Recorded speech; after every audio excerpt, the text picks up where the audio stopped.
பண்ணுங்கள், லைக் பண்ணுங்கள், உங்கள் ஃப்ரெண்டுக்கு ஷேர் பண்ணுங்கள்.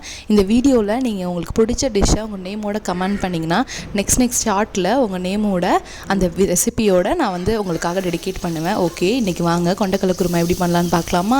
அதுக்கு குக்கரில் எண்ணெய் ஊற்றி வெங்காயம் இஞ்சி பூண்டு சேர்த்து நல்லா வதக்கி விட்டு அது கூட ஒரு தக்காளி சேர்த்துருக்கேன். இதெல்லாம் சேர்த்து வதக்கிறதுக்கு கொஞ்சமாக உப்பு சேர்த்து நல்லா வதக்கி விட்டேன். இப்போது நைட்டே நான் ஒரு கொண்டைக்கடலை 1 கப் கொண்டைக்கடலையை ஊற வச்சுருந்தேன். அந்த கொண்டைக்கடலை சேர்த்து அதுக்கேற்ற மாதிரி தண்ணி ஊற்றி ஒரு 3 to 4 விசில் விட்டு எடுத்துக்கலாம்.